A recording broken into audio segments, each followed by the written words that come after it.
আসসালামু আলাইকুম, welcome to my channel. আশা করি সবাই খুবই ভালো আছো।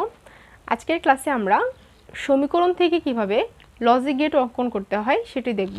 তো ক্লাসটি শুরু করার আগে একটি অনুরোধ, যারা আমার চ্যানেলে নতুন রয়েছে তারা আমার চ্যানেলটি সাবস্ক্রাইব করে পাশে থাকা বেল আইকনটি প্রেস করে দাও। তো চলো শুরু করা যাক। এখানে দেখো একটি সমীকরণ লিখেছি, A bar or B bar or A B whole bar, উপরে আবার সবটার উপরে আবার হোল বার আছে। তো আমরা এখন এই সমীকরণটি থেকে লজিক গেট অঙ্কন করব।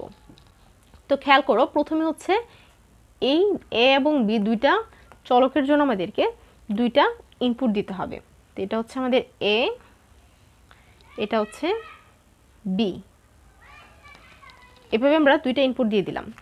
দুইটা ইনপুট দেওয়ার পর এবার কি করতে হবে, এবার এ বার এবং বি বার দুইটা যেহেতু আলাদা করে বের করতে হবে, এজন্য এ থেকে এবং বি থেকে বারের মান বের করতে হবে। তো কিভাবে করতে হবে দেখো, এই যে এ, এখান থেকে একটু একটা ইনপুট নিয়ে এভাবে এখান থেকে একটি নট গেট দিয়ে যে ইনপুটটা যাবে সেটাই হচ্ছে এ বারের ইনপুট। আবার বি বার কীভাবে করতে হবে, এখান থেকে বি থেকে একটি ইনপুট নিয়ে এখানেও একটি নট গেট দিলে এটা বি বারের ইনপুট হয়ে যাবে। ঠিক আছে, তার মানে এটা হচ্ছে এ, আর এই জায়গার অংশ কি, এই গেটটা হচ্ছে কি এ বার, আর এটা হচ্ছে বি, এখানে হচ্ছে বি বার, অর্থাৎ নট হওয়ার পর এগুলা বার হয়ে গেছে।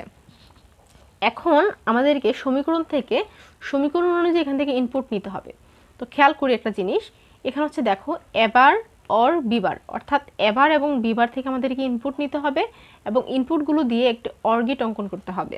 তাহলে এটা হচ্ছে আমাদের এ বারের ইনপুট, এই যেটা হচ্ছে এ বার, এটা হচ্ছে বি বার, দুইটার মধ্যে কি করতে হবে, অর গেট অঙ্কন করতে হবে। তো অর গেট কীভাবে হয়, এই যে এটা হচ্ছে অর গেট, দুইটার মধ্যে অর গেট অঙ্কন করলাম। এবার দেখো এ বি দুইটা হোল বার করতে হবে, অর্থাৎ এ থেকে এবং বি থেকে ইনপুট নিতে হবে।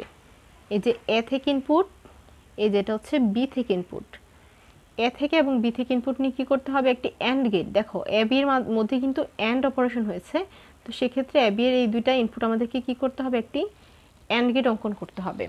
করার পর উপরে যদি হোল বার থাকে সেক্ষেত্রে এই অ্যান্ডের সামনে একটি নট দিতে হবে। হোল বার থাকা মানে এখানে একটি নট হওয়া।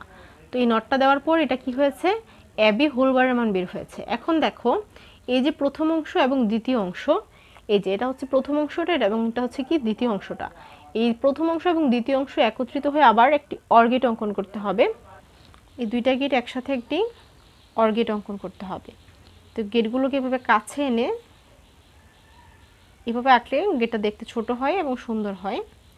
এখানে একটি অর গেট, এবং দেখো সম্পূর্ণ এই যে সম্পূর্ণ মানটার উপর একটা হোলবার দেওয়া আছে, অর্থাৎ আমরা যে দুইটা অংশ একত্রিত করেছি অর গেট দ্বারা, এটার উপর হোলবার আছে, অর্থাৎ এখানে কি হবে, একটি নট হবে। ঠিক আছে, নটটা দিয়ে এখান থেকে আমাদের আউটপুট বের করতে হবে।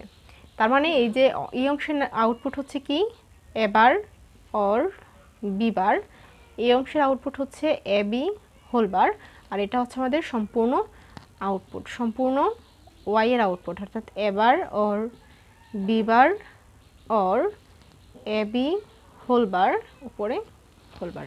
ঠিক আছে, তো এই হচ্ছে আমাদের কি সমীকরণ, এবং এটা থেকে আমরা এই সমীকরণ থেকে এখন আমরা এই লজিক চিত্রটি অঙ্কন করেছি। তো আমি যেভাবে ধাপে ধাপে অঙ্কন করেছি এভাবেই আঁকতে হবে। তো আশা করি তোমরা সবাই বুঝতে পেরেছো। ভিডিওটি ভালো লেগে থাকলে অবশ্যই একটি লাইক দিয়ে দিবে এবং কমেন্টে তোমাদের মতামত জানাবে। সবাই ভালো থাকো, সুস্থ থাকো, আল্লাহ হাফেজ।